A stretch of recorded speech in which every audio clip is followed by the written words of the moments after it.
Judy Blume, Superfudge Chapter 5, Part 2. On our way to Mrs. Moldor's house, I thought, I remember reading that worms regenerate when you cut them in half, but I wasn't sure, so I asked Alex if he'd ever tried that. Sure, Alex said, plenty of times. And what happens? Nothing, you just get 2 little worms. Right, and if Mrs. Moldor pays you 5 cents a worm... A slow smile spread across Alex's face. I see what you mean, he says. How come I never thought of that? I didn't answer. We dumped our worms out on the sidewalk and cut all but one in half. That was one big enough to cut into thirds. So now, instead of 16 worms, we had 33. Mrs. Moldor lived in an old house that was painted gray with blue shutters. Alex rang her bell, and a big round woman with hair the color of her house and glasses halfway down her nose came to the door. She wore sneakers, blue jeans, and a red and white shirt. Well, hello, Alex. Long time no see. Hi, Mrs. Moldor, Alex says. I've got a partner now. She looked at me over the rim of her glasses. I'm Peter Hatcher. We just moved in down the street. She kept looking at me, so I kept talking.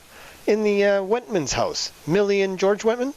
They're friends of my mother and father. We're just here for the year to see how we like being away from the city. Are you finished? She asked. Yes. Good. Then let's get down to business.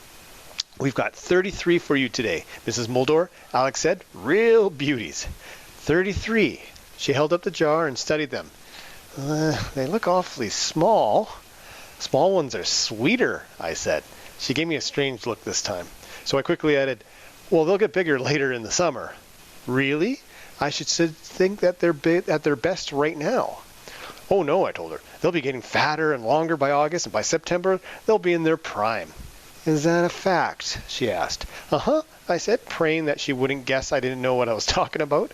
Well, live and learn, Mrs. Moldor said. She went inside and came back with her wallet. You know, she told us, I could go down to the filling station and buy a container of worms, but I think freshly dug ones are much better.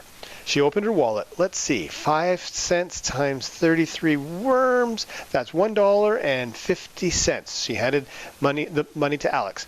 Excuse me, Mrs. Moldor, Alex said, but it's $1.65. Mrs. Moldor laughed. Can't fool you, can I, Alex? No, Mrs. Moldor, not when it comes to math. Would you like more worms next week? Of course, as many as you can bring me. You can't have too many worms, you know. Alex gave me a look, and we thanked Mrs. Moldor, and we walked away. Once we were out of earshot, Alex said, small ones are sweeter? And he gave me an elbow in the ribs. Worm soup tonight, I told him, and we exploded laughing.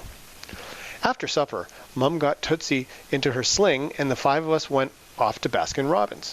When we got there, Fudge walked up to the girl behind the counter and said, worm ice cream. Beg your pardon? The girl said. Worm ice cream, he repeated. We don't have for the flavor of the month, Fudge told her. Worm ice cream. Are you saying, she began. Yes, he is, I said. Worm, that's W-O-R-M. I can spell, the girl said, annoyed, but I really don't think that people would really go for that flavor. Some people would, right, Pita?